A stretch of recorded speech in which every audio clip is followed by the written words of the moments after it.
Vëllezër dhe motra, Zoti në profecinë e tij të shenjtë më thoshte vazhdimisht se do të kaloja një moment të vështirë në jetën time dhe që t'i kërkoja jetë dhe shëndet.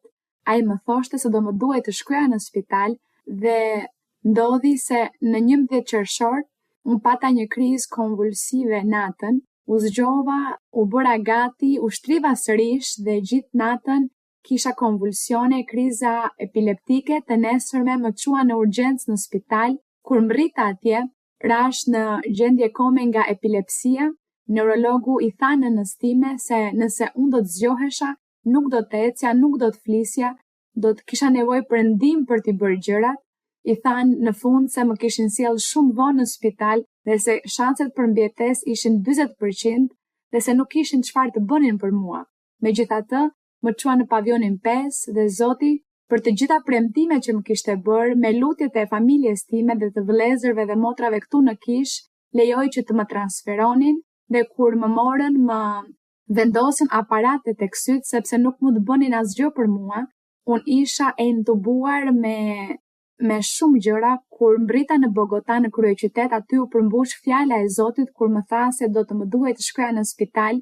E pash të përmbushur fjalën e tij dhe unë u zgjova rreth 4 ditë pas vajtjes time atje. Për mjekët ishte mbreslënse sepse pavarësisht diagnozës që kishte dhënë neurologu këtu në Quito, që unë nuk do të ecja, nuk do të flisja më, unë po atë ditë që më hoqën intubacionin, unë hëngra, fola, qeshja dhe pyesja se çfarë më kishte ndodhur sepse ishim aty. Unë pash aty fjalën e Zotit të përmbushur sepse në momentin e fundit u përlëvdua dhe nuk lejoi që armiku të më merrte jetën. Falenderoj shumë të gjithë vëllezërit dhe motrat për lutjet e tyre dhe këtë e dëshmoj për të lartësuar dhe për lëvduar emrin e Atit tim qellor.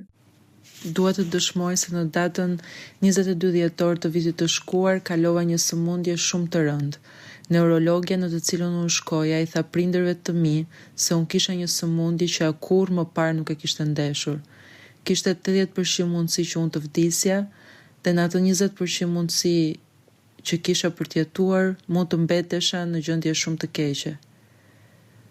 Më transferuar në pavionin e kujdesit intensiv, më bën një ekzaminim përmes arterjes femorale në ije dhe unë konfirmuaj që kisha një zjerim të arterjes dhe një gjakërjedhje në hapësirën midis trurit dhe cipave që mbulojnë atë. Neurologu që më ndoqi më tha se duhet të shtrohesha në spital për 14 ditë në terapi intensive. Ju tregoj vëllezër se unë isha shumë e hutuar, e çuditur, por gjithashtu shumë nervoze. Por Zoti nëpërmjet profecisë nga një prej të tive që erdhi në spital, më foli e më tha se do të më shëronte, se do të më çudiste pasi unë dhe familja ime ishim treguar të fortë dhe të guximshëm. Në atë moment çdo gjë ndryshoi. Në ato 14 ditë vëllezër, unë nuk mund të lëvizja, nuk isha qëndrueshmëri, nuk mund të ecja, shumicën e kohës nuk mund të flisja, gjithashtu, por edhe kur flisja nuk isha qartësi në të shprehur. E megjithatë kur lutesha, këndoja apo përlëvdoja Zotin e bëja shumë mirë dhe isha shumë e qartë. Vëllezër, ishte caktuar takimi për të bërë një ekzaminim të dytë. Mjekët dhe stafi mjekësor që më shoqëronte thoshin se kjo do të ishte procedurë shumë e dhimbshme dhe nga rezultatet e marra doli se unë ende kisha një zjerim të endës së gjakut, por nuk kisha shenja të hemoragjisë në tru dhe nuk arrinin dot të gjenin se cili kishte qenë burimi i hemoragjisë. Gjithashtu më bën edhe një okluzion, një mbyllje të një ene gjakut të hapur dhe kur dola nga operimi i tham prindërve të mi se pacientët kur dalin nga ky operim qajnë dhe kanë dhimbje, por unë kisha qenë e qetë. Vëllezër, pas ndërhyrjes më nxorën nga spitali. Pas një muaji u ktheva sërish, tani më mund të ecja. Dhe specialisti që më kontrolloi sërish ishte shumë i kënaqur nga rezultatet, më përqafoi dhe më uroi pasi përmirësimi që kishte pasur kishte qenë shumë i shpejtë.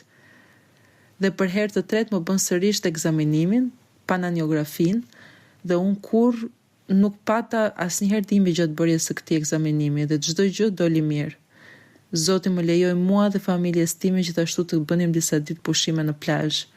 Ishim shumë të lumtur. Unë nuk ndjeva asnjë dhimbje, isha shumë mirë dhe për nderin dhe lavdinë e Zotit tani jam plotësisht të shëruar. Zoti më vonë në profeci më tha se më kishte dhënë një mundësi tjetër jete dhe në një tjetër profeci më tha se më kishte shpëtuar nga vdekja. Më surprizoi jo vetëm nga ana fizike, duke më dhënë shëndetin, por edhe emocionalisht, psikologjikisht dhe ekonomikisht në një mënyrë të mrekullueshme, dhe këtë e dëshmoj për nderin dhe lavdinë e Zotit tonë.